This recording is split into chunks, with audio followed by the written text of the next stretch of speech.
Très bien. Alors j'ai donc le plaisir de présider, modérer, animer cette seconde table ronde de notre matinée qui portera donc sur fatalisme et matérialisme, et je pense ne pas prendre de risque en disant que nos deux intervenants se considèrent matérialistes tous les deux, et je crois que la position matérialiste est intéressante au sens où on l'a déjà vu ces derniers jours, avec la matière, la matérialité comme gage de réalité était un argument qui revenait tout au long des discussions des derniers jours. Je sais pas, ça marche là, ça va. Et on l'a vu notamment avec la conférence de Jean-Luc Marion hier soir, qui défendait donc cette idée que la matière n'est pas seulement à penser comme une espèce de matériau informe que la forme ou l'idéalité aurait à déterminer, mais comme un facteur, une instance qui produit de la contingence, qui produit de l'aléatoire, qui produit des déviations à partir de cette lecture d'Aristote très saisissante. Alors, donc, la question de la matérialité, qui va être donc déclinée de deux façons différentes par nos deux intervenants. J'introduis donc directement notre premier intervenant, Frank Ruda, que je remercie vivement d'être là, parce que c'est un athlète de la philosophie, puisqu'il est intervenu cette nuit, à la nuit de la philosophie, je pense à 1h du matin, quelque chose comme ça. Donc, bon, donc merci d'être là, c'est vraiment la preuve que la continuité existe en philosophie et en métaphysique. Alors, Frank Ruda va parler en anglais, mais il comprend le français, donc je me permets de l'introduire, de le présenter en français. Il est chargé de cours au Bard College à Berlin. Il est visiting professor à l'Institut de philosophie en recherche scientifique de l'Académie de Slovénie des sciences et des arts à Ljubljana, et il est actuellement senior fellow à cette magnifique institution qu'est l'IKKM de Weimar, Bauhaus Université de Weimar. Alors on lui doit un nombre important de travaux sur l'histoire de la philosophie, l'idéalisme allemand, le matérialisme historique. Je pense notamment à une magnifique lecture de la philosophie du droit de Hegel qui tourne autour de cette figure un petit peu surprenante de la populace chez Hegel, Pöbel, Rabble, peut-être qu'il faudrait traduire par racaille en français d'ailleurs, et des ouvrages dédiés à la philosophie française contemporaine, la psychanalyse. Mais il s'est également fait remarquer par des lectures sur le réalisme spéculatif contemporain. Et d'ailleurs, j'indique tout de suite qu'on voit bien que le réalisme spéculatif, si pour autant que telle chose existe, c'est souvent présenté sous les traits d'un matérialisme spéculatif. Ça serait peut-être d'ailleurs souvent un terme plus adéquat, donc ça sera peut-être un des enjeux dont on devra parler lors de cette table ronde. Il a donc proposé cette formule intéressante de la famille spéculative, peut-être qu'il reviendrait là-dessus, et il prépare plusieurs livres, un livre avec Agon Hamza et Slavoj Žižek, Reading Marx, sous presse, et avec Rebecca Comey, The Dash, The Other Side of Absolute Knowledge. Mais surtout, il a fait paraître cette année un livre qui a fait parler de lui, qui s'intitule Abolishing Freedom, A Plea for Contemporary Use of Fatalism, qui est paru donc chez Nebraska University Press cette année, et c'est à partir de ce livre-là qu'il va nous expliquer pourquoi il faut impérativement être fataliste aujourd'hui.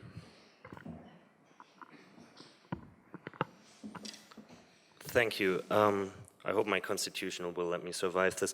Thank you for the kind introduction. Thank you for the invitation. I'm happy to be here. I'm in the position of being invited to present what I have been working on in the recent years, which is a kind of a systematic reconstruction of the history of modern rationalism from Descartes through Kant, Hegel, Marx, and Freud. My basic idea is the following. Modern rationalism gains its form and shape by distancing itself from a certain kind of mythic thinking, a mythic thinking of freedom. This mythic idea of freedom consists in assuming that freedom is in a way a given. The form in which freedom is given is the form of capacity.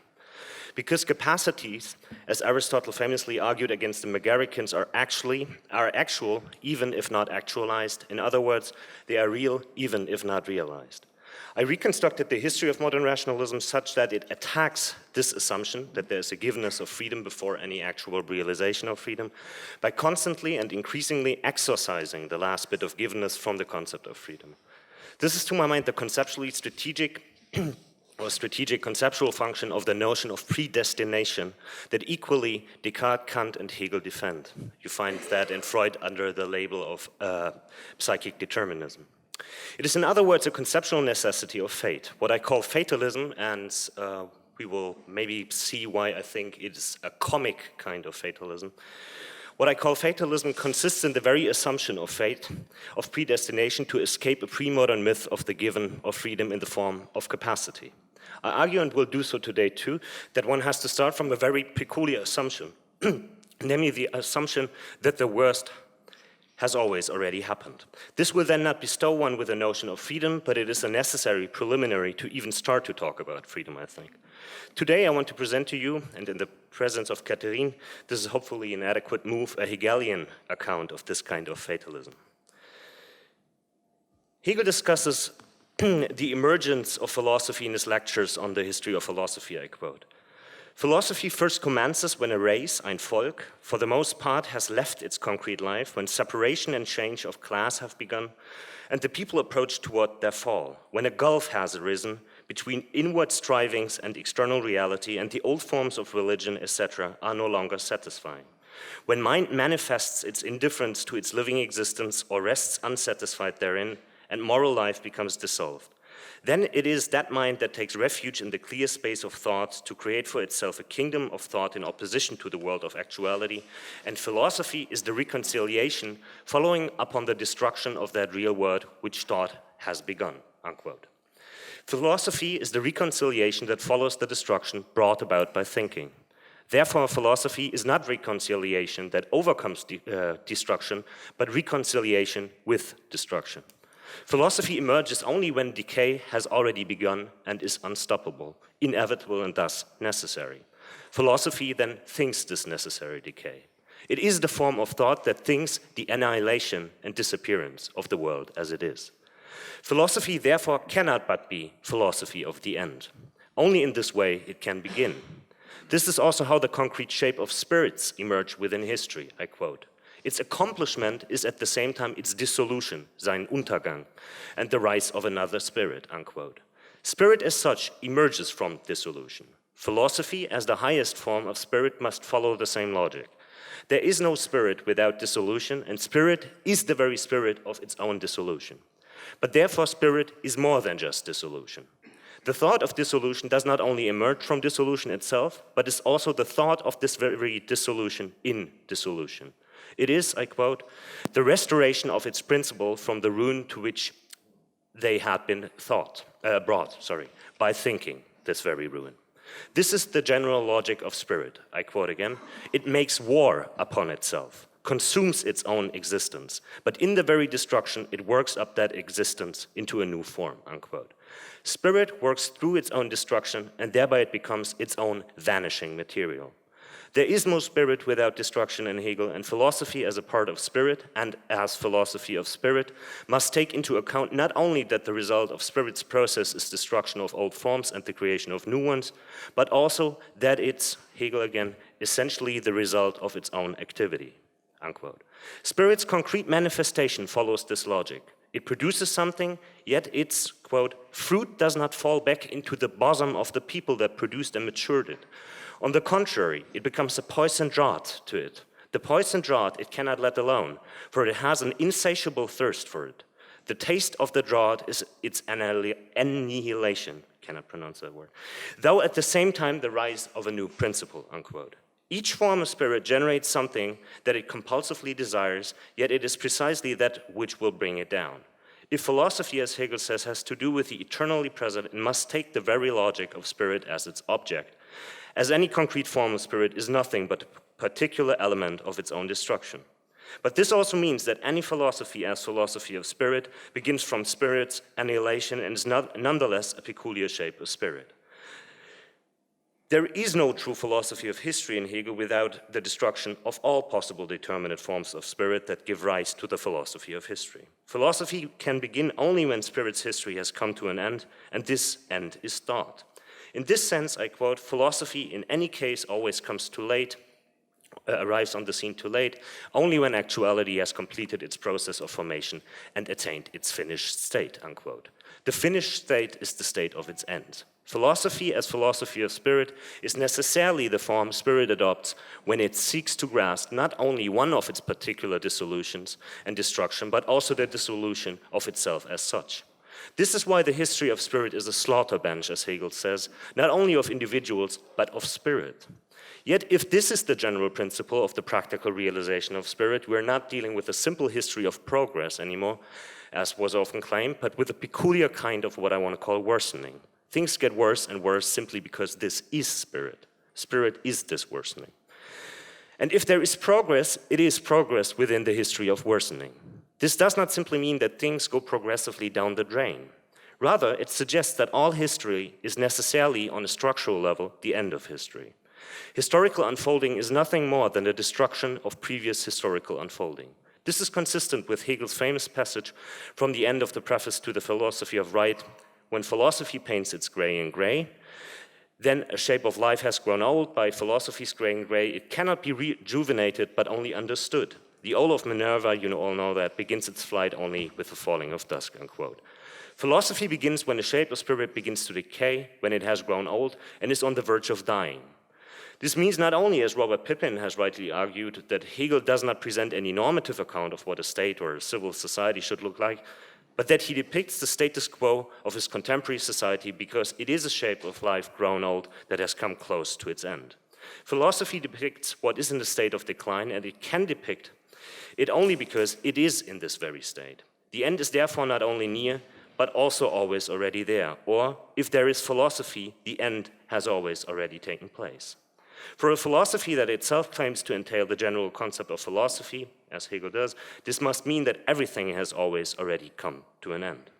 In short, for Hegel, everything is always already lost in a certain sense, and the end has always already arrived. One could also say a bit more pathetically, the apocalypse has always already taken place. What to do with Hegel's reference to providence in this context? In his encyclopedia, Hegel says the following about providence, I quote, "What underlies the thought of divine providence will turn out for us subsequently to be the concept. This is the truth of necessity and contains the latter as separated in itself, just as conversely, necessity in itself is the concept.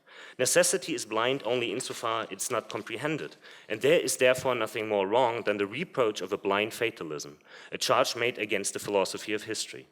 The philosophy of history acquires the meaning of a theodicy and while there are those who believe themselves to be honoring divine providence by excluding necessity from it, by this abstraction they in fact degrade it to blind arbitrary choice devoid of reason," unquote. In another crucial passage of the Science of Logic, Hegel states that the concept of essence as such is, I quote again, short quote, "to be within itself the absolute recoil upon itself." Then this must also hold for the essence of the concept, that it must be within itself the absolute recoil upon itself. This means that we first move, this is Hegel's claim, from the idea of providence to the concept of providence, and thereby it becomes clear that the concept is the only providence there is. Any, quote Hegel again, progression toward a result is thus at the same time a returning to itself, a recoil into itself upon itself that is in itself its own self-recoiling, a lot of recoil. It is what was described above as the true nature of spirit, unquote. It is in the nature of spirit that also the concept of providence must entail an absolute recoil of the concept of providence within the concept of providence, an absolute recoil within the concept of absolute necessity upon the concept of absolute necessity. These formulas, however, seem to make things opaque. We move from the concept of providence to the concept itself being providence. What does this mean? If for Hegel philosophy is a justification of providence, it must be a defense of absolute necessity. Assuming that there is a plan of providence ensures that, quote, there is reason in history, unquote, and thus not only contingent events. Assuming that there is providence enables us to uphold for Hegel a rationalist position. Otherwise, things would happen for merely arbitrary reasons or for no reason at all, which would defy any attempt to comprehend them. If there were pure chance events in the world, there would paradoxically be no chance but only blind fatalism. If there were no reason in history, there would not be sheer contingency, but rather mere happening. Therefore, we need to start by assuming for Hegel absolute necessity, because only in this way we can get to something other than absolute necessity. This is why we need a justification of providence. This justification is not an apology, but the only way to true freedom and contingency for Hegel. But necessity alone is not enough. One also needs the infamous idea of totality. Reason needs to totalize itself, otherwise there is no real necessity and hence no reason in history. This also means that in this very move, reason totalizes its own nature, the movement of absolute recoil that it is. Thus, it also detotalizes itself. As a result, rationalism needs absolute necessity and the idea of totality, and obviously these two concepts constitute the concept of divine providence in Hegel. The concept will then internally invert into the providence of the concept, which will turn out to be the very precondition of freedom, proper contingency. But initially, this is just another way of asserting that there is no rationalism without universalism and no universalism without rationalism. Reason thus depends on itself. The ground from which we see what we seek to see is a groundless ground for Hegel, which shows that philosophy has no stable foundation to rely upon. With its very emergence, as I said before, the ground from which philosophy emerged has always already vanished. Yet, what are we to make of the claim that philosophy can become the philosophy of history only if it is the justification of providence? It is first crucial to distinguish between religious belief in providence, as for example in Luther, and the philosophical use of this concept. In Luther, it was absolutely crucial for predestination to be unknowable, to produce the salutary dimension of despair that Luther praised that prepared the advent of faith. It was thus necessary to comprehend that one would never be able to comprehend God's motives and his plan. In philosophy, however, it is necessary to know what is absolutely necessary, that is, to know providence. Hegel already contended in his Science of Logic that the task of his science is to expose, I quote, God as he is in his eternal essence before the creation of nature and a finite mind. Nice program for a book, I think. For philosophy, it is necessary to counter, quote, the doctrine that it's impossible to know God. Unquote. God is knowable, and so is his plan. The latter is not discussed in the Science of Logic, but is exposed in its necessary totality in the philosophy of history. This is why the latter, quote, is the true theodikeia, the justification of God in history. It is not only not without God, but essentially his work, unquote. So God and his plan and work are systematically linked because of the following logical structure. Even if God precedes creation, we can think him only after the act of creation has been completed. God in himself, before the creation, can be thought only when we think him after the creation, and thus after the realization of his plan. God, before the creation, without creation, remains unthinkable. There is thus no thinkable God without his plan and its realization. This is why the philosophy of history can claim, I quote, the final aim is God's purpose with the world, but God can therefore will nothing other than himself, his own will, unquote. God's plan for the world is ultimately directed at himself. The progression toward a result is at the same time a returning to itself. God's return back to God. God's plan is to make, in this sense, himself thinkable. Where does the self-recoiling occur in this context? To answer this, we need to take a step back. We can think God before the creation only after the creation, and therefore, I quote, we have to take the latter as it is. Unquote. We have to take creation as it is because it is the manifestation of God's will, that is his plan. It must therefore be absolutely necessary. No, what does it mean for something to be absolutely necessary in Hegel? As he states in the Logic, I quote, the absolutely necessary only is because it is. It otherwise has neither condition nor ground. It is, therefore, because it is, unquote. The absolutely necessary is unconditional and groundless, and if God's plan cannot be thought without its creation must be absolutely necessary. This is how we assume that God governs the world, as Hegel says, and the actual working of his government is the history of the world, unquote. But here things get complicated. If God can be thought, he must be thought as being absolutely necessary because there can be no condition and no ground for him. This already shows that the absolutely necessary coincides with and is indistinguishable from absolute freedom or contingency. At the same time, it's also true that God can be thought as preceding his creation only on the condition that there is a creation. But this means that God is conditioned by it and thus not absolutely necessary anymore. Yet if his plan must also be taken to be absolutely necessary, if reason lies in the way things are because they are absolutely necessarily the way they are, then there can be no ground or condition for this plan. But if the plan is God's plan, how could it not be grounded and conditioned by God? And if this were to be the case, the plan also would not be absolutely necessary anymore, since there would be a ground conditioning it, namely God. We can see here an effect of the recalling implied by the concept of providence. A strange twofold contradiction emerges. If God's plan is absolutely necessary, it cannot and at the same time nonetheless must have God as its condition. And if God must be thought as absolutely necessary, he cannot and at the same time cannot but depend on his plan, that is, on his creation. By assuming the absolute necessity of God and his plan, we seem to lose the absolute necessity of both. They are mutually conditioning and hence do not seem to be unconditional. How to resolve this deadlock? Here the recalling move comes to the fore, I think. The absolutely necessary consequence of this deadlock of absolute necessity and obvious impossibility of God and his plan is that the only divine plan there is that there is no divine plan. Hegel states, I quote, "Our earnest endeavor must be directed to the recognition of the ways of providence, the means it uses and the historical phenomena in which it manifests, and we must show their connection with the general principle of freedom," unquote. In order to understand and know God's plan, we need a concrete analysis of concrete providential situations, to speak with Lenin.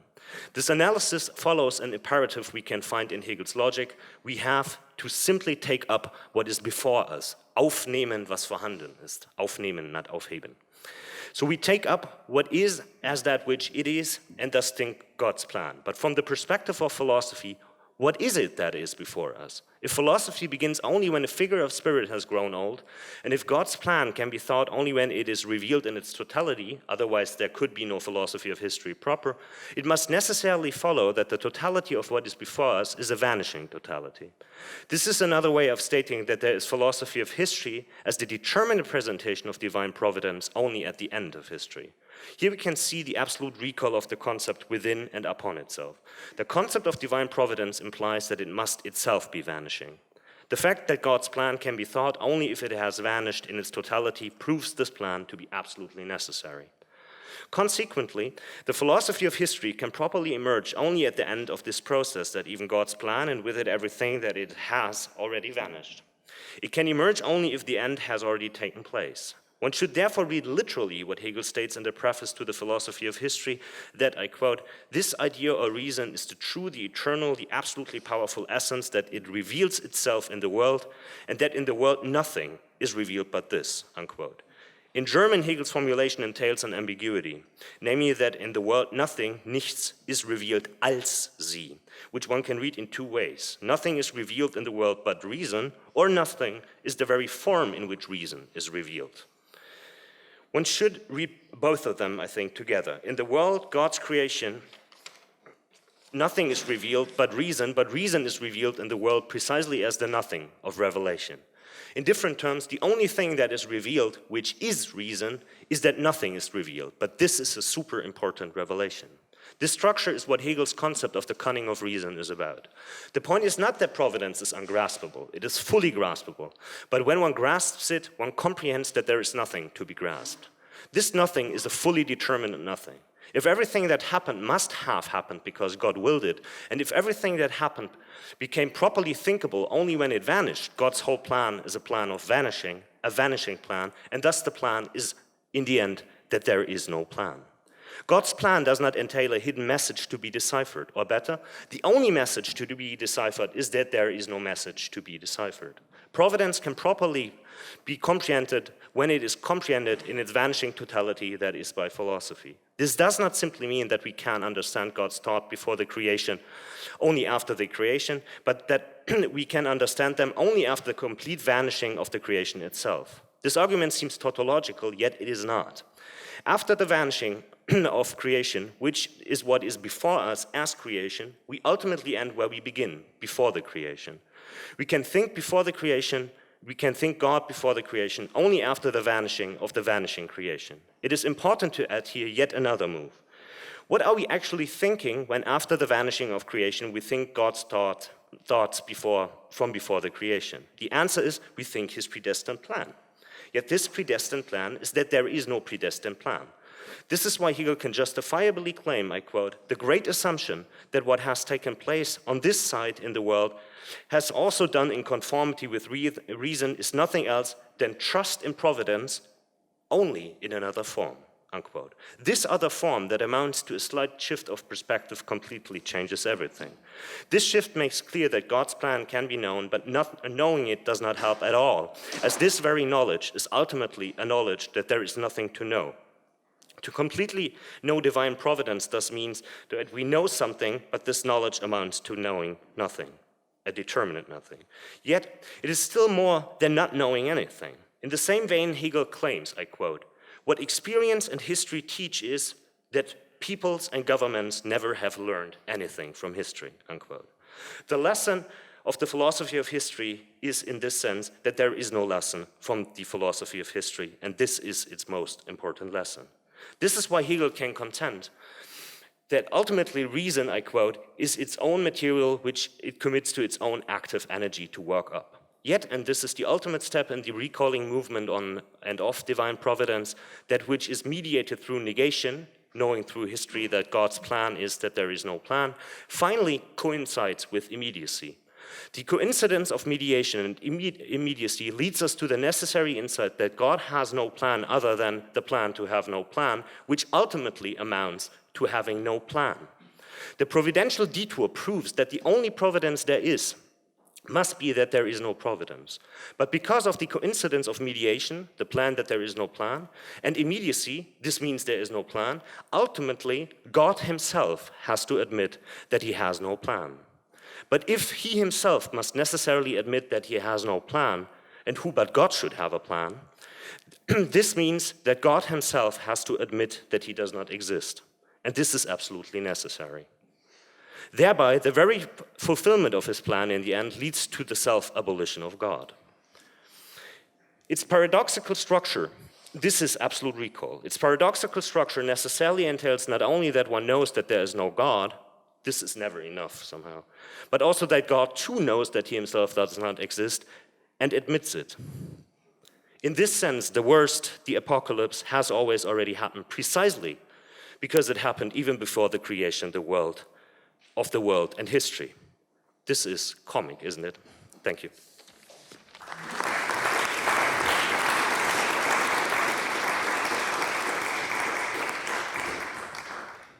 Bon, alors vous l'aurez compris. Alors je vais pas essayer de tenter l'exercice impossible de résumer cet exposé extrêmement dense, mais vous l'aurez compris, à la fin de ce parcours, donc non seulement il n'y a pas de providence, il n'y a pas de plan divin, mais en plus Dieu va devoir concéder que lui-même n'a pas de vue d'ensemble, n'a pas de plan, qu'il est perdu, has no plan, et que donc son existence elle-même est donc impossible. Et donc il y a une sorte d'auto-abolition de Dieu qui va, et ça tu ne l'as pas développé, mais qui va évidemment déboucher sur une théorie de la liberté qui n'a pas été développée là, cette idée d'une contingence qui est donc fondée sur une sorte d'inexistence divine, d'auto-abolition divine, qui est couplée à une pensée de l'histoire, puisqu'il s'agit de dire que le pire s'est déjà produit, et le pire, et maintenant j'enchaîne directement peut-être sur ma question de clarification, the worst means nothing but the fact that the ground has vanished, right? There is, what do you mean by the worst? What do you mean by apocalypse is a kind of withdrawal of the ground, which would be something like necessity, right? And hence my question, why do we have to think the absence of any kind of foundation as having the nature of an event?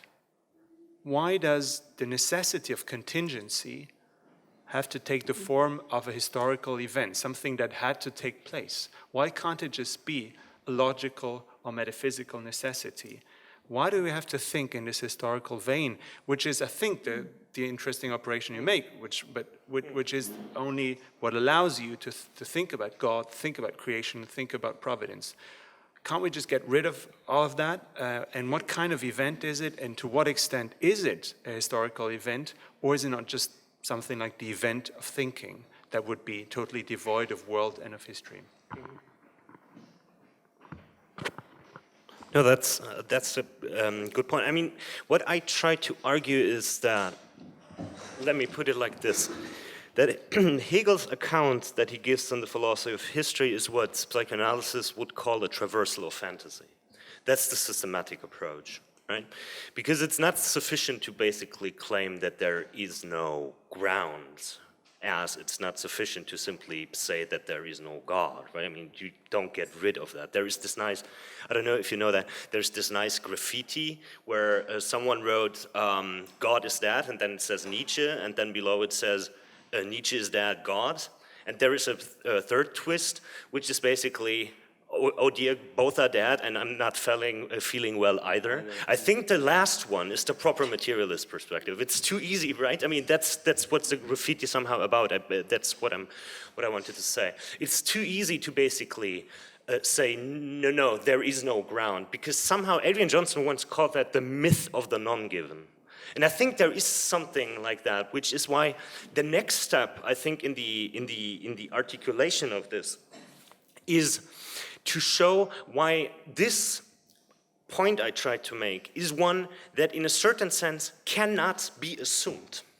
Right? I mean, it is the necessary outcome of a rational and systematic. So what I'm trying to say is I read the philosophy of reason as a systematic contribution to what it means to traverse the fantasy of what psychoanalysis would call the big other, right? I mean, the grand structuring principle. But the next step would be why is it that even though this is a rational insight, if that can be defended what I presented, it can nonetheless not be assumed as a position by a rational entity itself. And I think this is what Hegel shows brilliantly in the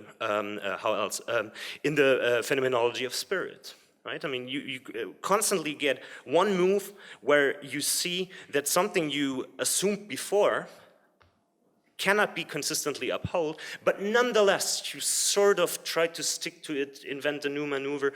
So my answer would be, what I try to do is to read the philosophy of history as an attempt of, like analysis works in a certain sense, like a traversal of fantasy, right? And Freud knew that, takes time, right? I mean, think of the wonderful text, Repeating, Remembering, Working Through in Freud, where the last category, the working through, is where analysis actually becomes effective. And Freud there, it's quite a wonderful text because for the first time ever, an analyst complains in this text, right? I mean, Freud says some analysts came and said they provided a super brilliant, consistent analysis of patient symptoms, and nothing happened afterwards, right? And then Freud basically suggests it takes time, whatever, a different kind of time, and this is what I try to do. Très bien, on aura l'occasion de revenir là-dessus, donc gardez vos questions pour le débat qu'on aura à la suite. Et donc je me tourne immédiatement vers notre seconde intervenante ce matin, Catherine Malabou, qui est donc professeure au Centre for Modern European Philosophy à l'Université de Kingston au Royaume-Uni et qui a également été nommée sur la chaire Derrida à l'Université de Irvine en Californie. Alors, c'est Bergson qui disait que tout philosophe valable n'a au fond jamais dit qu'une seule chose. Et en fait, Catherine n'a jamais dit qu'une seule chose. Je ne sais pas comment je dois prendre ça. C'est la plasticité. Et cette plasticité, par contre, elle l'a dit de multiples façons. La plasticité se dit de multiples façons et elle se dit chez Hegel, elle se dit chez Heidegger, elle se dit dans une analyse pénétrante et polémique des neurosciences, dans les questions du genre, dans la psychanalyse, dans la pensée de l'immanence de Spinoza, je crois, bientôt aussi dans la biologie à partir de Nietzsche, enfin des choses qui sont de l'ordre de l'avenir. Et en tout cas, elle est intervenue dans le débat qui nous intéresse ici avec un livre très marquant qui marque donc cet infléchissement, ce déplacement qu'elle opère depuis une certaine pensée de la déconstruction. Elle a d'ailleurs retracé ce déplacement dans un livre qui s'intitule La plasticité au soir de l'écriture, comment on passe d'une pensée de l'inscription dans la trace du graphique à une pensée de la plasticité, qui est donc, elle le dit explicitement, une pensée et un retour, un déplacement de la déconstruction vers une pensée de la matérialité. Et j'ajoute tout de suite ce que les deux intervenants ont partagé, c'est que c'est une pensée de la matérialité qui est une pensée historique, qui est une pensée du devenir, qu'elle a mis en acte, notamment dans ce livre, qui est une intervention sur Kant, en fait, une espèce de close reading d'un passage très surprenant dans la première critique, je crois que c'est le paragraphe 27 de la seconde édition de la critique de la raison pure, où Kant affronte ce problème dont on a déjà parlé ces derniers jours, notamment dans la séance sur Kant. Bien, d'accord, il y a du transcendantal, mais d'où est-ce qu'il vient? Puisque le transcendantal ne peut pas expliquer sa propre genèse. Donc une pensée du devenir du transcendantal, une forme d'épigénétisme du transcendantal, dans ce livre qui s'appelle Après-demain, épigenèse et rationalité, et dont elle va peut-être nous reparler. Et j'annonce aussi, je signale qu'elle prépare un ouvrage pour Columbia University Press qui s'intitule Métamorphose de l'intelligence. Mais aujourd'hui, elle nous a réservé une intervention beaucoup plus sectorielle, dont je n'en sais pas plus, elle n'a pas voulu m'en dire plus, donc son intervention s'intitule « Le vide politique du réalisme contemporain et pourquoi je suis matérialiste ». Et je lui cède immédiatement la parole. Merci beaucoup, Emmanuel, et merci beaucoup de m'avoir invité. Je voudrais vous présenter mes excuses pour ne venir que ce matin. Mes obligations d'enseignement me retenaient jusqu'à hier soir. Donc, effectivement, mon intervention ne va pas rebondir sur le livre dont Emmanuel parlait, sur Kant, mais va essayer de dégager la possibilité de poser une question politique face à cet impérialisme qui est en train d'arriver aujourd'hui en philosophie sous le nom de réalisme spéculatif, qui est évidemment aussi une question de pouvoir. Et donc, je voudrais poser cette question. Par vide politique du réalisme contemporain, je comprends deux choses contradictoires. D'une part, bien sûr, l'absence de pensée politique du réalisme contemporain, et en ce sens, mon titre est une offensive. D'autre part, le vide comme lieu du politique, tel qu'il nous est proposé par le réalisme contemporain, et en ce sens, mon titre résonne comme une promesse. Pour articuler les deux, je dirais que le réalisme contemporain ne thématise paradoxalement pas la question dont il est porteur, à savoir la possibilité de repenser le lieu du politique, laissé vide par le retrait des choses. Or, à cette question que le réalisme ne pose pas, je crois que le matérialisme peut répondre. Dans une interview récente publiée dans la revue canadienne Chiasma, Graham Harman analyse l'émergence de ce qu'il nomme le réalisme continental contemporain. tout en insistant sur la difficulté qu'il y a à voir dans cette émergence la constitution d'un mouvement unitaire. Il n'en dégage pas moins quelques points de convergence entre les chemins singuliers qui le constituent. Parmi eux figure celui qui va évidemment retenir toute mon attention. Il dit « Le réalisme n'est pas un matérialisme ». Selon lui, le ou les réalismes contemporains ne seraient pas assimilables à ce qu'on appelle aujourd'hui les nouveaux matérialismes. Ces derniers, dit Harman, sont, selon lui en effet, je cite, « des mouvements rageusement antiréalistes, mostly rabid anti-realist movements ». Sans pouvoir entrer ici dans la difficile question des rapports entre réalisme et matérialisme dans l'histoire de la philosophie, je partirai de leur aspect le plus contemporain pour m'inscrire en faux contre cette affirmation et soutenir que le matérialisme, loin d'être un anti-réalisme, comprend le réalisme, c'est-à-dire, au sens littéral, prend plus de choses en lui. Qu'est-ce à dire ? On peut considérer que le matérialisme partage avec le réalisme une même base, un même sol, mais son supplément d'amplitude vient de ce qu'il comprend aussi, en même temps qu'il la produit, la confrontation de cette base avec ses contradictions. Le matérialisme, en ce sens, peut se définir comme l'échange dialectique que le réalisme entretient avec ses propres dénégations, le dialogue avec ce qu'il éclipse ou occulte. Et on comprendra par là que, évidemment, je suppose que tout véritable matérialisme est un matérialisme dialectique. Ces dénégations, cette éclipse, s'ordonnent à une question décisive, la question politique donc, qui se voit à la fois ouverte et congédiée du fait du traitement très particulier que le réalisme fait subir aujourd'hui à une autre question, tout aussi décisive, qui est celle du sujet. Les réalistes contemporains se rencontrent, on le sait, au lieu de la critique de la corrélation. Et le matérialisme, pour eux, est encore tributaire du corrélationnisme. C'est là précisément ce que je voudrais contester. Là où le réaliste affirme que le corrélationnisme et cette logique selon laquelle, je cite Meyassou, le réel n'existe que comme rapport d'un sujet au monde et qu'il est dès lors nécessaire de décorréler la pensée, le matérialiste va demander, d'accord, mais que devient le sujet ainsi congédié, ainsi décorrélé ?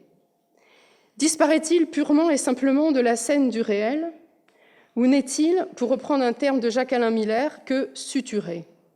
Fort clos, en effet, dénié, mais encore visible dans sa coupure. Ce qu'interroge le matérialiste lorsqu'il pointe les effets de l'éclipse brutale du sujet n'est pas, par le secours d'on ne sait quel tour de passe-passe dialectique, la possibilité d'un retour du sujet, mais la nature et le destin du sujet, une fois dessaisis par le réel. Pour le matérialiste, tout vide est une promesse de forme, c'est-à-dire d'abord la matérialisation d'une absence. Or, je pense que la matérialisation de la forclusion du sujet demeure ininterrogée par le réalisme contemporain, qui pourtant la produit, et donne à cette forclusion un écho, une radicalité inégalée. Comment se matérialise subjectivement la destitution de la corrélation ? Quelles sont les conséquences subjectives de la désubjectivation du réel ? Avant de montrer comment la question politique est intimement liée à ces interrogations, j'exposerai à titre de point de départ 3 affirmations de philosophes dits réalistes selon lesquelles le matérialisme demeure un corrélationnisme. Brassier, Harman et Meyassou.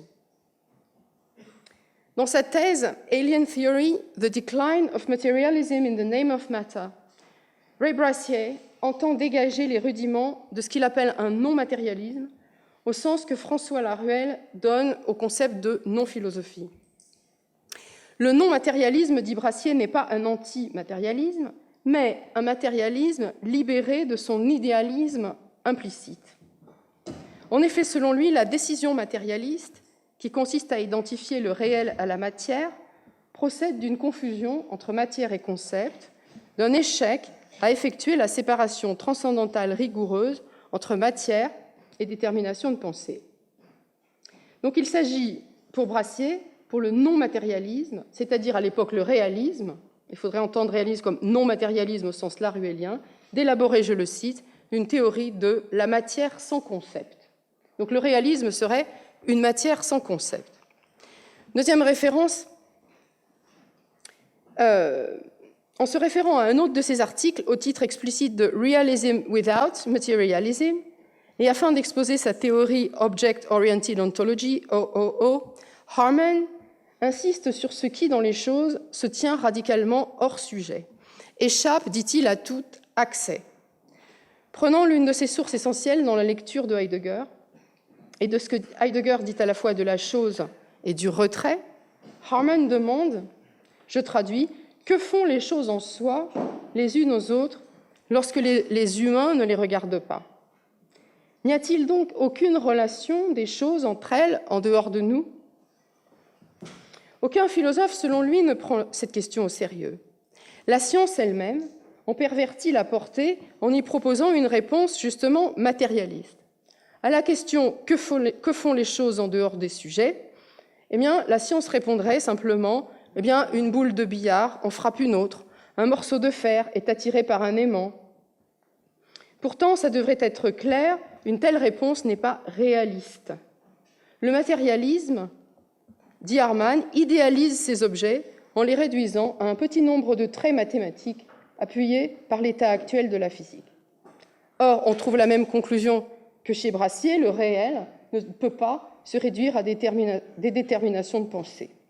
Lorsque les choses se retirent de l'accès, se tiennent en retrait, elles le font de plein droit, in their own right, sans égard à notre pensée, sans égard aux déterminations conceptuelles, y compris aux déterminations scientifiques. La troisième référence à l'antimatérialisme, au non-matérialisme, est une référence à Meiyasu. La ligne de partage entre réalisme et matérialisme semble a priori moins rigide dans Après la finitude. Je cite, « La décision de tout corrélationnisme, écrit Meiyasu, est la thèse essentielle du contenu de pensée et de l'acte de pensée. Nous n'avons jamais affaire qu'à un donné à penser, et non à un être subsistant par soi. Cette décision suffit à elle seule à disqualifier tous les absolus de type réaliste ou matérialiste. Tout matérialisme qui se voudrait spéculatif, c'est-à-dire qui ferait d'un certain type d'entité sans pensée une réalité absolue, doit en effet consister à affirmer et que la pensée n'est pas nécessaire, quelque chose peut être sans pensée, et que la pensée peut penser, ce qu'il doit y avoir lorsqu'il n'a pas de pensée. Le matérialisme, s'il adopte la voie spéculative, est donc contraint de croire qu'il serait possible de penser une réalité donnée en faisant abstraction du fait que nous la pensons. Ainsi en va-t-il de l'épicurisme, paradigme de tout matérialisme, qui prétend que la pensée peut accéder, via les notions de vide et d'atome, à la nature absolue de toute chose, et qui prétend que cette nature n'est pas nécessairement corrélée à un acte de pensée. » Fin de citation. J'ai cité un peu longuement pour montrer qu'ici, apparemment, matérialisme et réalisme semblent pouvoir être identifiés l'un à l'autre, dans leur opposition commune au corrélationnisme. Malgré tout, plus loin dans le texte, ce couplage matérialisme-réalisme est ébranlé lorsque Meiyasu aborde de plus près la question de la contingence à laquelle est soumise le monde décorrélé. Page 136, je cite Meiyasu. « Le mouvement des atomes, pour Épicure, est soumis au hasard. Or, le hasard suppose encore une forme de constance physique. Le matérialisme ne permet donc pas de penser la contingence absolue des lois de la nature et de concevoir un monde dépourvu de toute nécessité physique. » Donc on le voit au moment où on pense que matérialisme et réalisme pourraient être identifiés l'un à l'autre, ils se séparent dans l'écart entre contingence et hasard. Je voudrais montrer qu'aux trois postulats, 1, d'une matière sans concept, 2, d'un plein droit des choses, 3, d'une contingence plus radicale que le hasard, le matérialisme va opposer trois critiques qui, encore une fois, ne viennent pas de l'extérieur, mais qui seraient les trois reflets négatifs produits par ces postulats eux-mêmes. Le premier risque pour le réalisme serait de n'être qu'une apologie de la contemplation. Le deuxième risque serait la promotion de nouvelles formes de fétichisme, le plein droit des choses. Le dernier, enfin, serait le risque d'oublier l'histoire, l'anhistoricisme. Et je crois que les trois risques pourraient être exprimés dans une formule tout simple: il n'y a plus de loi. Et c'est les conséquences politiques de ces reflets négatifs que je voudrais analyser. Cela fait longtemps que le matérialisme est sorti de l'état de nature, qu'il n'est plus seulement concerné par le mouvement des atomes ou le problème de la nécessité physique, mais bien aussi, tenant les deux dans un tissage serré, par celui de la nécessité politique. Et pour moi, si vous voulez, la grande question que le matérialisme pose au réalisme, c'est ça, c'est-à-dire peut-on vraiment dissocier l'ordre des choses de l'ordre politique. Depuis Marx au moins, qui, faut-il le rappeler, a consacré sa thèse aux atomistes grecs, précisément, tout matérialisme se déploie au lieu précis de l'articulation entre loi de la physique et loi de la physique sociale, ou si l'on veut, au croisement de la légalité et de la légitimité. Les deux ordres sont en effet inséparables en ce qu'ils procèdent tous deux d'une même absence de principe de raison. Il est difficile en effet de voir que la question de la contingence est depuis longtemps devenue la question centrale du matérialisme contemporain. Une contingence qu'il n'est précisément pas possible de réduire au seul hasard. Althusser la caractérise très heureusement comme rencontre, et je voudrais me référer dans le développement qui va suivre à son texte de 1982, qui est son dernier texte, Le courant souterrain du matérialisme de la rencontre. Dans ce texte, Althusser met au jour, je le cite, « l'existence d'une tradition matérialiste presque complètement méconnue dans l'histoire de la philosophie. » Deux points. Un matérialisme de la rencontre, donc de l'aléatoire et de la contingence, qui s'oppose comme une toute autre pensée aux différents matérialismes recensés, y compris au matérialisme couramment prêté à Marx, à Engels et à Lénine, qui, comme tout matérialisme de tradition rationaliste, est un matérialisme de la nécessité et de la téléologie, c'est-à-dire une forme transformée et déguisée d'idéalisme. Il y aurait donc, sous ce matérialisme idéaliste, un matérialisme de la rencontre, un matérialisme que Althusser va caractériser comme dangereux, aventureux, refoulé par le matérialisme officiel, et qui me semble au plus près des positions réalistes contemporaines, dans la mesure où, comme dit Althusser, il commence, je le cite, c'est un matérialisme qui commence par rien. Le matérialisme de la rencontre commence par rien. Commencer par rien suppose, précisément, une dissociation entre commencement et concept. Le matérialisme de la rencontre revendique la non-antériorité du sens. C'est une citation de Althusser. 2. Précisément, un rapport de cristallisation des choses entre elles, le plein droit des choses, qu'Althusser appelle la prise, je cite, prise des éléments les uns sur les autres, comme on dit que la glace prend. 3. Précisément l'absoluité de la contingence, puisque les atomes, inorganiques au vivant, ne prennent pas par hasard, mais précisément à partir de l'absence de hasard, d'un zéro de causalité, plus radical encore que le hasard, compris comme défaut de nécessité. Je cite Althusser. Au lieu de penser la contingence comme modalité ou exception de la nécessité, il faut penser la nécessité comme le devenir nécessaire de la rencontre des contingents. Mais à ce postulat, qui aurait pu être écrit aujourd'hui par un réaliste, Althusser ajoute quelque chose de très important, à savoir que la prise de forme, à partir de rien, se scinde toujours en deux dimensions, naturelle et historique. Elle est la même quant à son lieu d'origine. Tout procède d'un vide, dit-il, ontologique et philosophique, mais le vide, se scinde, se redouble en vide du vide, en quelque sorte, redoublement du vide de la nature, et ce redoublement du vide est la forme du sujet. Celle de tel individu, tel peuple, dit Althusser, ce vide-là est le lieu du politique, c'est le monde de l'histoire. Alors, c'est très énigmatique, ce redoublement du vide, et qu'est-ce à dire? Ça veut dire que, bien sûr, pour le matérialisme, il n'y a pas de sujet donné, il n'y a pas de sujet préconstitué. On vient de le voir, il y a des éléments, des atomes qui se rencontrent, qui prennent, mais il n'y a pas de sujet. D'où vient alors le sujet comme forme, comme matière qui prend une certaine forme, comme vide qui se redouble? D'où vient cette scission entre nature et histoire, élément naturel et sujet politique? Et que signifie ce vide du vide? Quelque chose comme le sujet ne peut apparaître que là où les choses viennent à manquer, c'est-à-dire se retirent, marquant par là le devenir impossible de l'état de nature. Le vide du vide coïncide avec la fin de l'état de nature, avec une fin comprise comme retrait de la nature et place laissée inoccupée par ce retrait. Donc Althusser interroge précisément le mouvement où, lorsque les choses se regardent entre elles, lorsqu'elles échappent à l'accès, cet échappatoire ouvre en même temps une place qui est celle du sujet. Selon moi, c'est ce moment que Lacan, dans le séminaire 18, intitulé « D'un discours qui ne serait pas du semblant », caractérise comme production, je le cite, du désunivers. Le désunivers dessine le lieu du sujet lorsque le réel le laisse pour compte. Il marque la place de la subjectivité parlante comme résultat d'un décrochage du monde.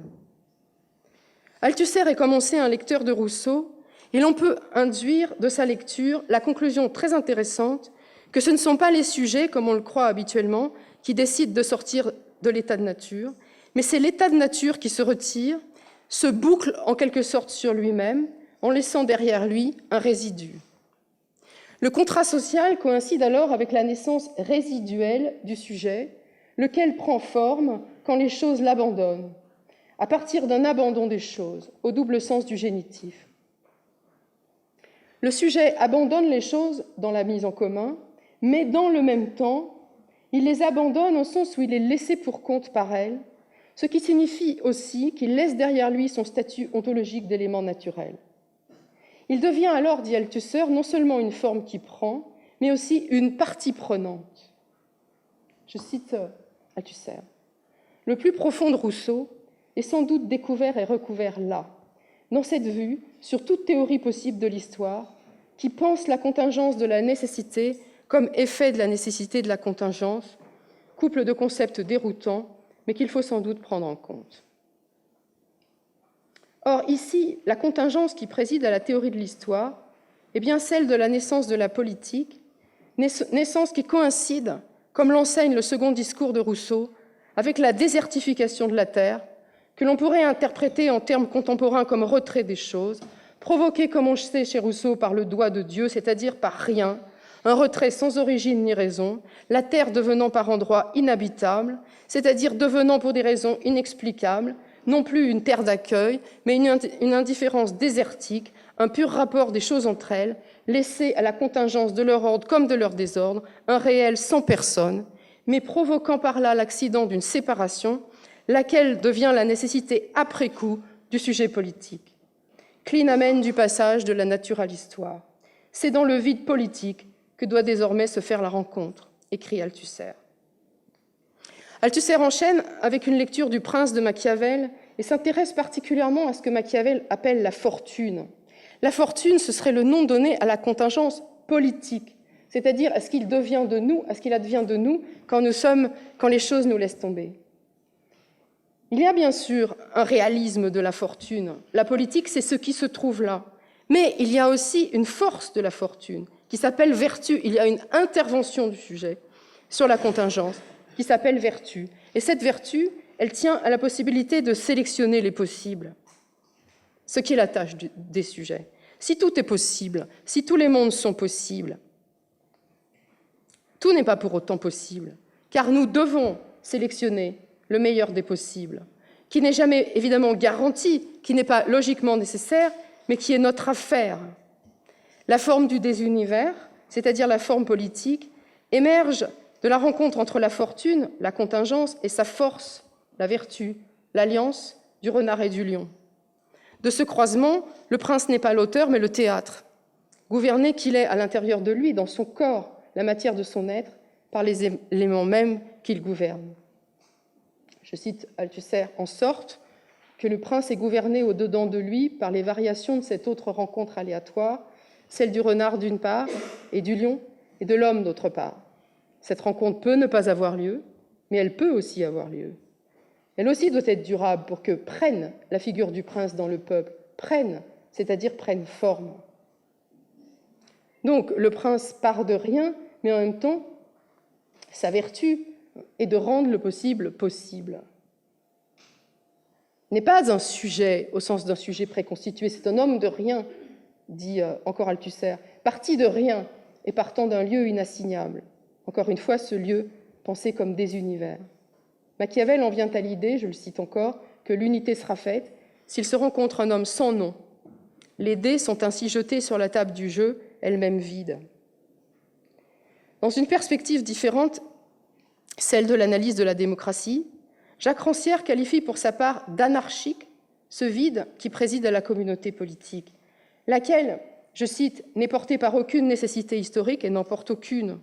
Elle n'est confiée qu'à la constance de ses propres actes, mais précisément la constance de nos propres actes est ce qui est la force de la fortune. La nature elle-même se dédouble, dit Rancière. Le réel se scinde. Et le mouvement de retrait des choses, encore une fois, laisse ce vide où s'engage le procès d'une subjectivation. Je cite la mésentente de Rancière.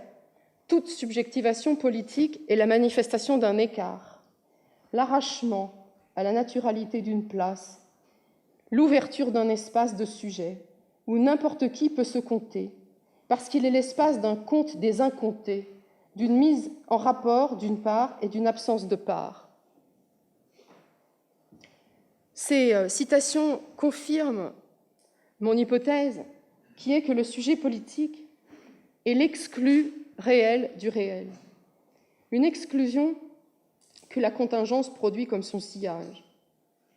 La question politique se pose alors, du point de vue des matérialistes que j'ai cités, à partir de cette exclusion, de l'espace du désunivers qui surgit au sein de la contingence du monde, de l'abîme de l'indifférence des choses, de ce que font, comme disait Arman tout à l'heure, les choses quand les sujets ne les regardent plus. Dès lors, on admettra que le réel n'est pas seulement le rapport des choses entre elles, des choses en elles-mêmes, hors de toute synthèse subjective. Il tient aussi à la nature des actes, du sujet laissé seul, à ce que font les sujets quand les choses ne les regardent plus. Le vide où ils se tiennent, le vide où nous nous tenons, est l'ordre symbolique. Il ne peut pas y avoir de réel sans symbolique. Cet ordre où naissent le sens, les concepts, la pensée, la connaissance, le dispositif du transcendantal en son ensemble. Le concept d'universel ne peut naître que du désunivers. Mais si le transcendantal établit une corrélation entre monde et sujet, c'est-à-dire aussi entre désunivers et univers, il n'en est pas moins vrai que le transcendantal n'est lui-même qu'un fragment de réel détaché du réel, la réalisation subjective de la séparation.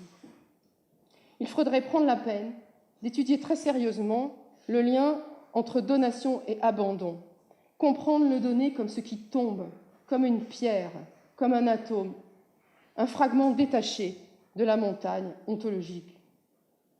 En conclusion de cette elliptique présentation, je voudrais revenir à mon idée de départ selon laquelle le matérialisme comprend le réalisme, en ce qu'il intègre ses négatifs photographiques, en quelque sorte, et traite ses rejets non comme de simples ombres, mais comme des résidus qui prennent forme dans la séparation d'avec lui. Il n'y a pas de réel sans scission, il n'y a pas de réel sans sujet. Le vrai fossile, écrit Zizek, dans la lecture qu'il fait de Après la finitude, dans son livre Less Than Nothing, moins que rien, je crois que c'est... Le vrai fossile est le sujet lui-même dans l'impossibilité de son statut objectal. Le fossile, c'est moi, comme le chat terrifié qui me regarde. C'est cela qui échappe vraiment à la corrélation. Non l'en soi de l'objet, mais le sujet comme un possible objet. Fin de citation, c'est-à-dire le sujet comme l'exclu du réel. On appellera donc politique l'épreuve symbolique de la rencontre des sujets dans le vide produit par l'abandon du réel. Le matérialisme décrit tout aussi bien la prise de forme contingente des agrégats atomiques dans la nature que l'incorporation des sujets sur la place vide de l'être, en même temps que les rapports des deux, c'est-à-dire l'ensemble des médiations qui en agencent les interactions. Pour moi, de telles médiations ne peuvent en aucun cas être appréhendées comme de simples facettes du corrélat.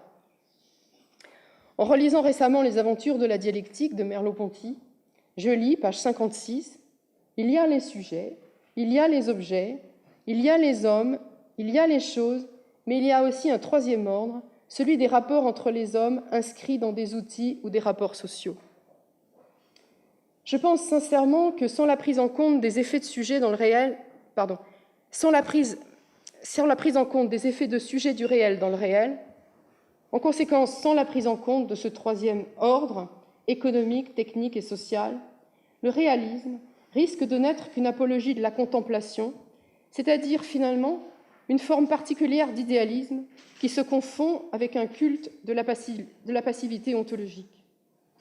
Comment également oublier la leçon de Marx, selon laquelle derrière les choses se trouvent, je le cite, les processus qu'elles masquent, et que souvent les prétendues choses ne sont que des hommes changés en choses, et que le rapport des choses entre elles masque parfois le rapport des hommes entre eux, mais le rapport de sujets réifiés, métamorphosés en marchandises, dépolitisés en ce sens. Les choses sont souvent le visage que prennent l'anhistoricité et la passivité des rapports sociaux fétichisés. Et je crois que Marx ne manquerait pas, en constatant l'état de la philosophie contemporaine, de nous rappeler aujourd'hui à l'urgence qu'il y a à ne pas confondre réalisme et fétichisme. Mais nous, qui nous? Je voudrais me référer ici à un excellent article d'Élise Marou que je viens de lire, sorti tout récemment dans la revue Clésis, et qui s'intitule « La bouche qui dit nous ». À la fin du texte, Élise Marou en vient à distinguer deux nous, en quelque sorte, c'est-à-dire deux formes de sujet. Le sujet toujours déjà constitué, fort, autoritaire, originaire, le sujet de la pensée, et ce que j'ai appelé ici le sujet résiduel, qui a à se former comme sujet et qui serait le sujet politique. Je cite Élise Marou dans sa conclusion. « S'il y a un nous fort, tonique, qui se dit en position de sujet, il y a également un nous quasi élidé qui s'interroge sur ce qui lui est arrivé avant de pouvoir se dire en position de sujet. » Ça, je trouve ça très intéressant, qui s'interroge sur ce qui lui est arrivé avant de pouvoir se dire en position de sujet, et quelque chose qui lui est arrivé qui n'est pas forcément un événement, qui n'est pas cette absence de fondement dont on parlait tout à l'heure, qui n'est pas forcément un événement, mais que j'ai essayé de thématiser ici comme l'abandon des choses. Un sujet qui ne serait pas réductible au sujet de la connaissance ou à un jeu, mais qui serait une sorte de contre-coup de l'abandon des choses. En d'innombrables passages, dit Althusser, je le cite encore, Marx nous explique que le mode de production capitaliste est né de la rencontre entre l'homme aux écus et le prolétaire dénué de tout, sauf de sa force de travail. Il se trouve que cette rencontre a eu lieu et a pris, ce qu'il veut dire qu'elle a duré et est devenue un fait accompli, provoquant des rapports stables et une nécessité dont l'étude fournit des lois, entre guillemets les lois du développement du mode de production capitaliste. Donc, dans ce texte, le matérialisme de la rencontre, précisément, Althusser analyse la rencontre entre le capitaliste et le prolétaire comme quelque chose qui est arrivé, comme un fait accompli auquel le sujet politique va répondre, quelque chose qui lui est arrivé et qui va par là constituer la subjectivité et les lois. Le nous est donc producteur de lois, c'est vrai, on l'a vu avec Machiavel, mais les lois, ici, participent du fait accompli et ne proviennent pas d'une nécessité transcendantale au sens traditionnel du terme. La nécessité du fait accompli est peut-être d'ailleurs la seule nécessité, mais il nous appartient d'en faire quelque chose, encore une fois. Fermer les yeux du sujet, sans autre forme de procès, c'est aveugler le réel lui-même, en l'amputant de toute dimension symbolique. Ne pas intégrer dans le réel les discours, les concepts, les actes, c'est considérer que le réel ne peut pas être transformé. La contingence n'implique pas seulement la possibilité que le monde, compris comme nature, puisse être, comme dit Quentin Meillassoux, modifiée à tout moment. Elle implique aussi que le monde puisse changer, historiquement. Il importe donc de penser, de mesurer cette marge, très étroite mais décisive, qui sépare la modification physique de la transformation historique. Cela reste pour moi la tâche critique, propédeutique à toute métaphysique qui voudra se présenter comme science. Je terminerai par ces mots d'Althusser, qui circonscrivent cette tâche dans sa radicalité. Le nouveau matérialisme, écrit-il, nous force à penser, dans un horizon déchiré, entre l'aléatoire de la rencontre et la nécessité de la révolution. Merci.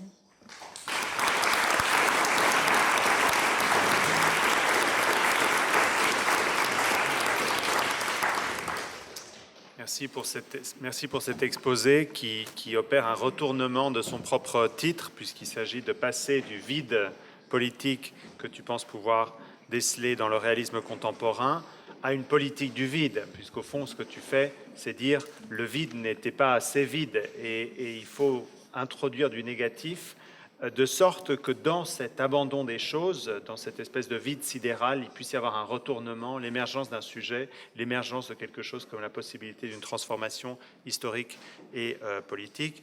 Et ça implique, me semble-t-il, aussi de te démarquer de deux formes de matérialisme qui seraient une forme de matérialisme déterministe et d'autre part d'un matérialisme aléatoire qui ne ferait pas place à la possibilité de quelque chose comme des choix, des décisions, le vouloir-être et le devoir-être.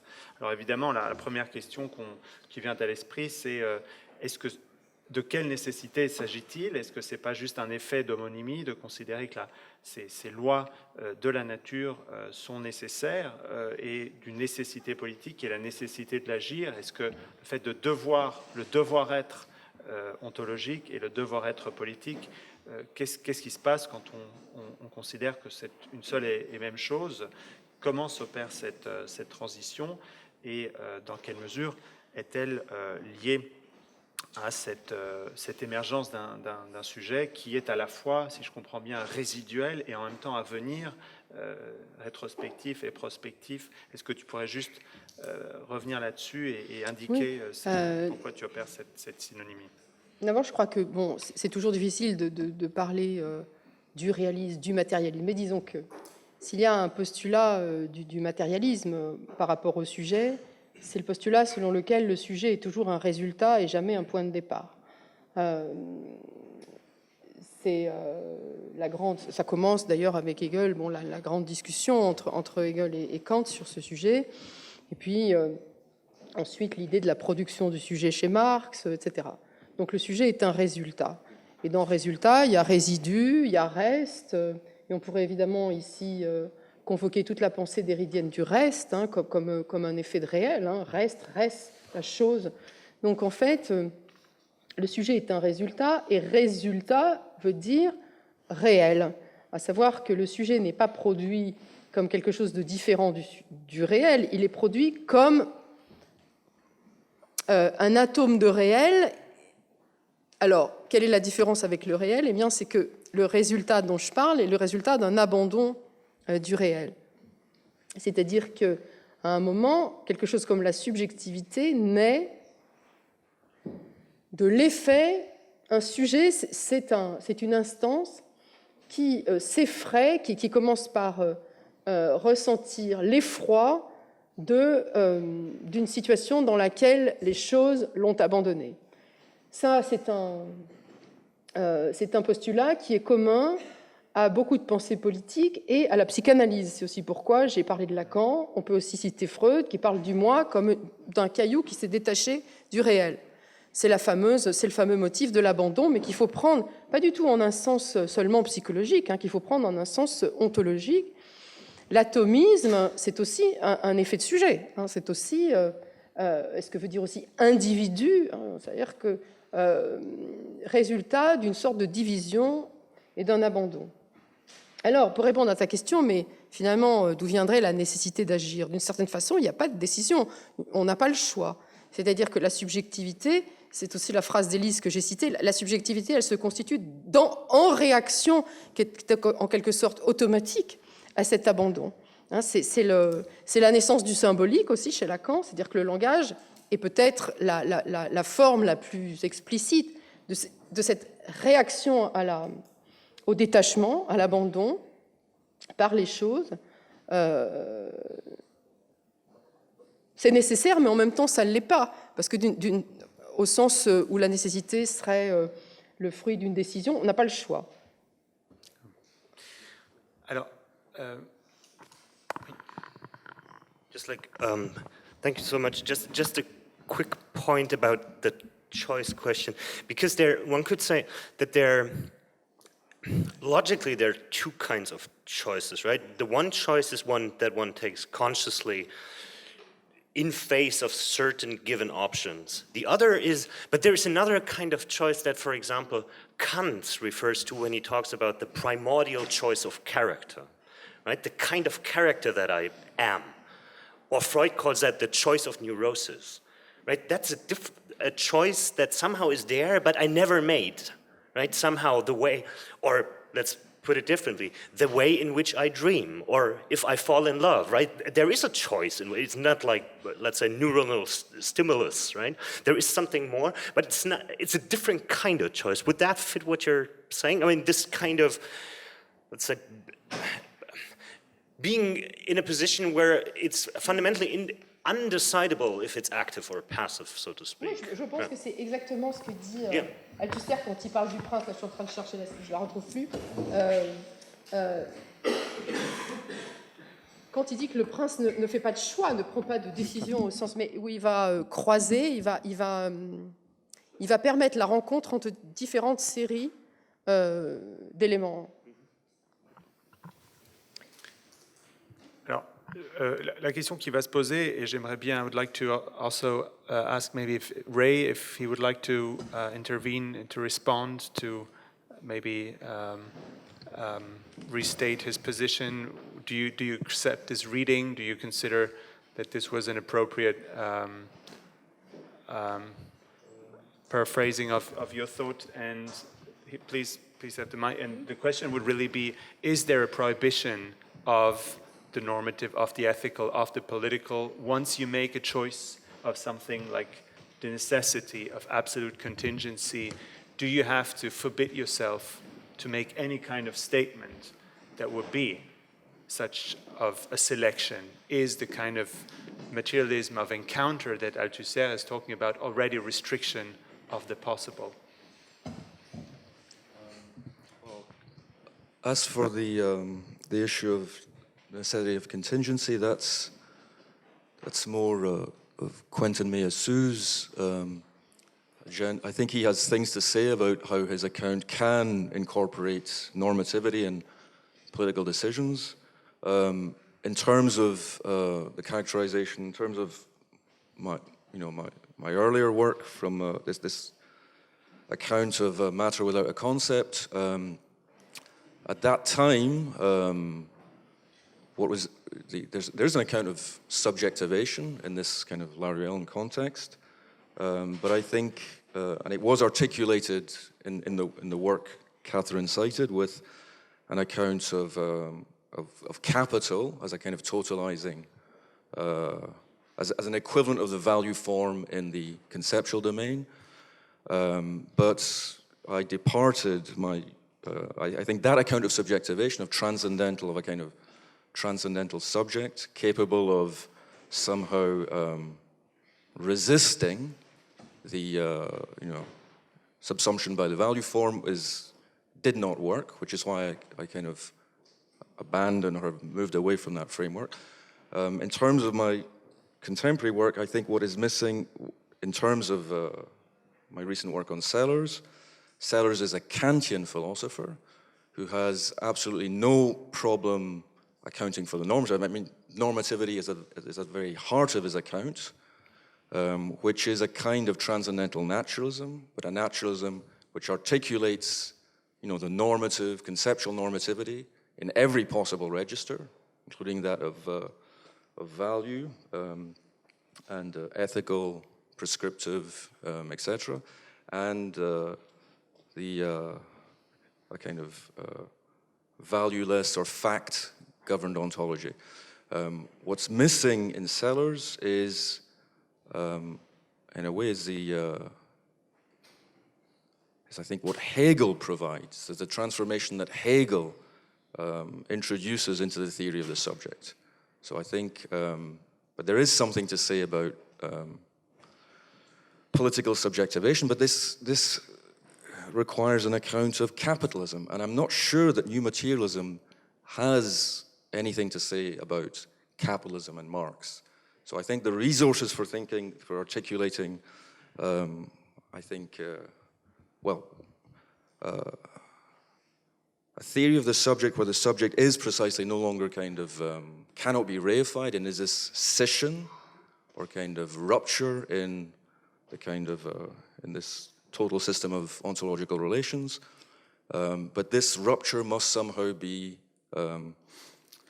conceptually and strategically articulated. And that's something that I'm very interested in working on. But I think it takes a lot of work to make, it takes a lot of work to come up with an account of political subjectivation that doesn't simply resort to any kind of phenomenological or psychological or affective instance, because I think all of those are already subsumed by the value form. So I think that if you take the kind of the Hegelian transformation of the theory of the subject seriously, it seems to me that you can no longer, I think the Althuserian account of the encounter is a regression in this regard. It's not capable of articulating subjectivity at a level of abstraction that can rival the abstraction of the value form. And that is the problem of communism. Thinking a subjectivity that is as kind of a, to use bad use term, generic and indifferent, but capable of intervening in this kind of global capitalist conjuncture. That's what a theory of the subject would have to do, and it's something I'm interested in, but I think it takes a lot of work to develop those kinds of resources. Je ne sais pas si c'était clair pour tout le monde. Donc, c'était donc Ray Brassier qui interviendra cet après-midi et qui répondait donc tout simplement que la nécessité d'une théorie de la subjectivation lui paraît évidente et urgente. Il se déplace par rapport à ses premiers ouvrages, Alien Theory, Neil Unbound, qui lui semble être peut-être des impasses pour penser une subjectivité qui serait suffisamment générique pour pouvoir faire contrepoids à une forme qui est celle du capitalisme, et donc la forme marchandise qui, dans son abstraction, capture déjà toute forme de subjectivité qui serait psychologique, qui serait phénoménologique, qui serait yes, but it also captures all forms of real. So, I don't see why realism would be more able to intervene in the surplus value than material subjectivation or Why realism would be better an answer to. I don't think, no, realism is obviously not an answer, which is why I think it's a mistake for them to. Epistemology and ontology will not solve political problems. So it's clear that you have to separate these metaphysical and epistemological concerns. There's no straightforward, there's an articulation, but no straightforward convertibility. You can't derive a politics from a metaphysics or an epistemology. However, understanding the articulation allows you to understand what you need to do to a metaphysical or epistemological framework to generate the resources of political subjectivation. No, I totally agree. It's an articulation of both metaphysics and politics. But this said, it seems to me that in the contemporary discourses around speculative realism, you only hear the metaphysical side. Sure, but Yeah? So this is a problem. So what about the second one? I'm not that interested in speculative realism, so it's kind of not. Très bien, bon, ouvrons les discussions. Donc, Louis Morel.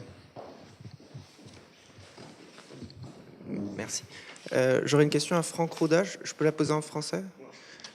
qui peut-être fait aussi un rapport avec les travaux de Catherine Malabou, notamment son livre sur l'épigenèse. Dans votre présentation, il y a une position d'une sorte de contingence absolue au niveau divin, notamment, qui fonde en effondant la nécessité d'une philosophie de l'histoire. Et il y a cette transition entre l'encyclopédie de Hegel et la philosophie de l'histoire. Et alors c'est une question un peu textuelle, mais je pense qu'elle est intéressante. La philosophie de la nature ne figure pas, en tout cas dans l'exposé tel quel. Et je voulais savoir quelle était la place justement de la contingence de la nature, de l'être matériel, comme terrain sur lequel ensuite devient possible la philosophie de l'esprit et la philosophie de l'histoire, parce qu'il y a une contingence qui n'est pas au début, mais qui est la contingence de ce qui se passe au niveau de la nature. Yeah. I mean, in a certain sense, I understand that question well. In a certain sense, Hegel's philosophy of nature is the place where he traditionally deals with contingency, right? Because, I mean, you cannot conceptually, and it would be madness to try to conceptually deduce that there are, let's say, 345 sorts of apes and not 389 or something like that, right? I mean, that's contingent, basically. But I think the important point is that what I wanted to argue, and I should have made that more explicit, that I think it's not enough to say something about the necessity of contingency. I think here I completely agree with Catherine, because it's absolutely crucial to say something about the contingency of necessity too. That means, how does something emerge and become necessary for me? I think that's that kind of choice we just like briefly talked about, right? I mean, if I fall in love, right? I mean, people are not often, but not all, or in a charming way, stupid. I mean, if you think that someone is meant for you, there is a reason why that happens, I think. You assume a certain necessity. It's not like you're, right, I mean, you have a religious epiphany all the next 10 years or something like that. So that's the first thing. So one needs an account of the contingency of necessity. In a certain sense, I think this is what Hegel's doing in the philosophy of nature. What does it mean that certain things evolve? But the overall framework, and this is super important, I think, and often lost in debates on the philosophy of nature, is what is nature in Hegel? Nature is how the subject represents its own absence. Right? The subject has an idea of what it looked like when it wasn't there, and then it starts dissecting this absence, right? So, I mean, this relation is constitutive. It's not, right? I mean, what Hegel calls Realwissenschaft, right, the real sciences, is articulated from this very peculiar analytic perspective where a subject imagines itself not to be there. But Hegel is, I think, fully clear throughout that this is a subjective perspective. That's the whole point. This is why he can try to show that there are conceptual concatenations and something like reason in nature, if you wish, and uphold the claim that nature is the definiance or is the definition of contingency in this sense that I outlined before. So this relation is, I think, constitutive. And this is also, last word, what Hegel calls positing of presupposition.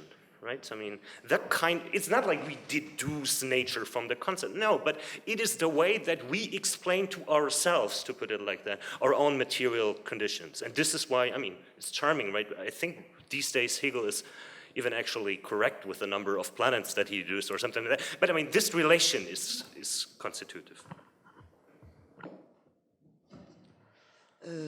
Oui, je voulais dire tout mon intérêt pour ce rappel fait par Catherine Malabou, matérialisme de la rencontre. Et puisqu'il a été question de Lacan et d'Althusser, je voudrais rappeler ce que Lacan disait d'Althusser, qu'il qualifiait d'antiphilosophe, monsieur A, antiphilosophe. Et cette antiphilosophie serait peut-être justement une manière de dire ce matérialisme nouveau, outre la question de la rencontre, penser, définir, comme on peut le faire avec Lacan, nous-mêmes, je veux dire l'être humain, comme un corps parlant, hein, et penser donc à partir du corps cette constitution du sujet qui est un processus, qui est un résultat, qui, du même mouvement, dire enfin, avoir une pensée à partir de cette existence des humains comme corps doués de langage, indique ce qu'il en est de la politique, qui a pour tâche première et principale cette préservation du vivant, cette préservation des corps vivants doués de langage que nous sommes. En cela, je suis tout à fait cette idée qu'il ne peut pas y avoir d'exclusion de la question de la constitution du sujet politique par rapport à... Bon, je redis pas ce qu'a dit Catherine Malabou. Merci beaucoup, oui.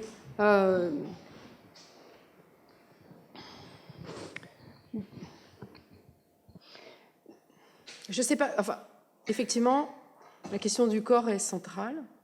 Maintenant, comment est-ce qu'elle émerge de la difficulté qu'on va avoir dans le genre de discours que j'ai tenu? C'est comment le corps émerge du statut purement réel du sujet. Sur ce point, je relisais l'autre jour quelque chose de très intéressant, qui est le Marx de Michel Henry, où il montre que, en fait, le corps vivant, ce que tu appelles le corps vivant, la force de travail, en particulier, que le prolétaire va vendre, etc., le corps vivant est toujours un effet, le fait de sentir que j'ai un corps est toujours un effet de la réalité qui est ma passivité, qui est le fait d'être irresponsable, enfin de ne pas être responsable de ma vie, que quelque chose dans le fait d'être en vie est complètement passif, chosique presque, et que le sentiment d'avoir un corps procède de cette épreuve d'une réalité première. C'est ça qui m'intéresse. Moi, je veux vraiment maintenir le lien entre la matière et la matière vivante en particulier, puisque je m'intéresse beaucoup à la biologie, le lien entre le vivant de la matière et ce statut chosique, inerte, passif du réel. Je voudrais montrer que le sujet, c'est vraiment l'articulation des deux. Parce que sinon, on pourra toujours nous renvoyer oui, vous partez du vivant, le vivant, c'est déjà une intention, le vivant, c'est déjà de la corrélation, etc. Voilà. Alors, deux dernières questions, puisque l'horloge tourne. Je vous demanderai d'être bref dans vos questions et bref dans vos réponses. D'accord. Merci. I have a question for Frank. I want to ask you whether you would be happy to call your form of comic fatalism a kind of Gnosticism. It seems to me, to explain a bit, that what you share perhaps with this kind of Gnostic philosophy, theology, is on the one hand this idea that the world is hopelessly lost beyond redemption. The worst has already happened.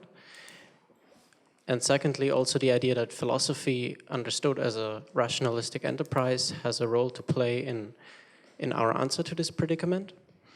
But then maybe there's a difference there in that sense that the Gnostic theology involves a split between a true hidden God and a false demiurge who created this world, right? I don't know if that has a parallel in your account. So I'd just like to ask you how you stand with regards to that concept. Thank you. Yeah, thanks. Should I? Yeah.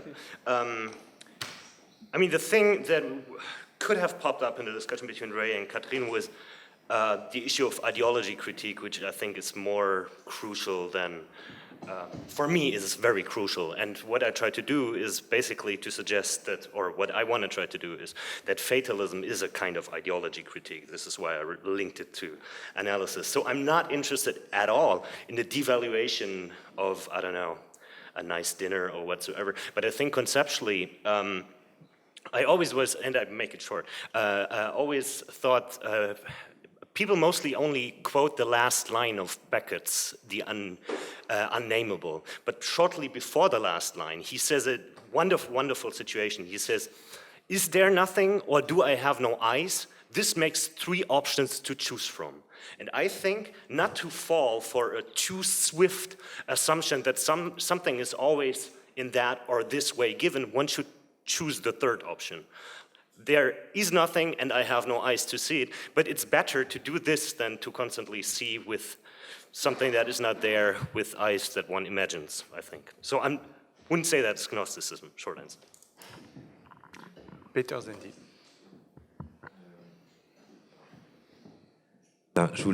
C'est une question pour Catherine que je voulais d'abord remercier pour nous rappeler la nécessité de cette pensée politique.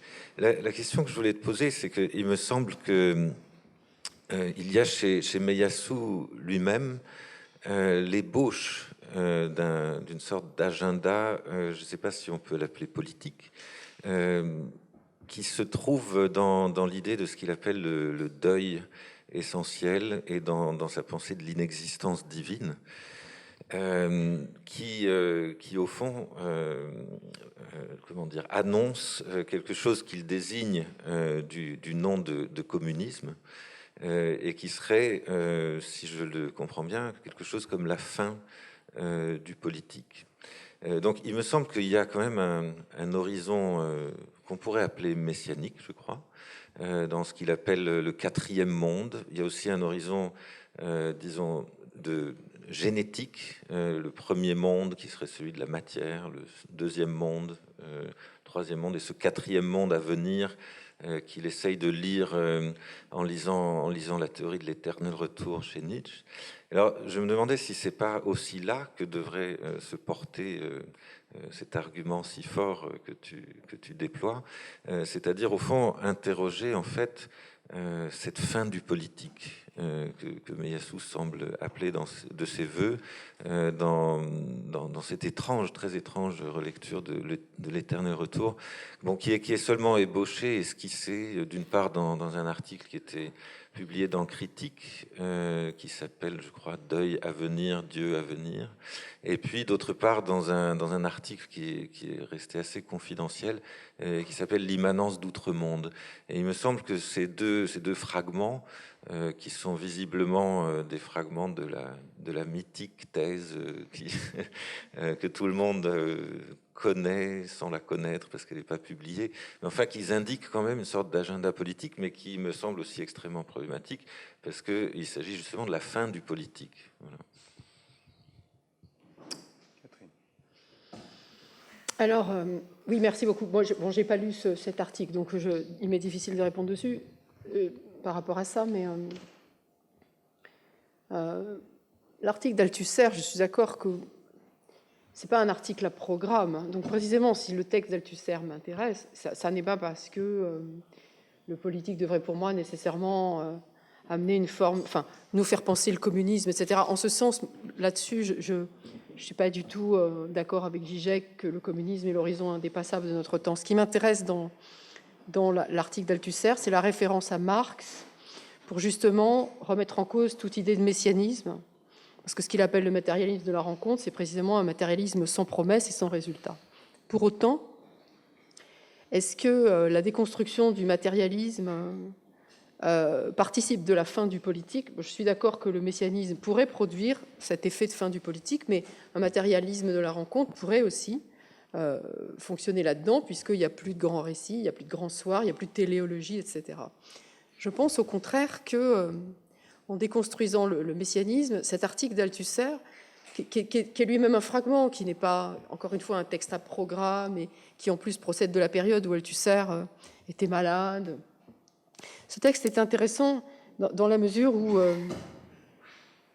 il nous débarrasse de la question du messianisme, en un certain sens, il nous débarrasse de la question du communisme, et il nous place devant la question brute du rapport aux choses. Je veux dire, précisément, il nous permet de repenser de manière la plus élémentaire possible, la plus brutale, oui, comme je dirais, ce qu'il en est de notre situation face aux choses, de manière aussi, j'ai envie de le dire de façon aussi simple que ça. Et il me semble que c'est là d'où peut naître une question politique nouvelle, libérée et du messianisme, de la promesse et même du communisme. Ouais, mais bon. Très bien. Merci beaucoup. Merci à vous deux. Merci.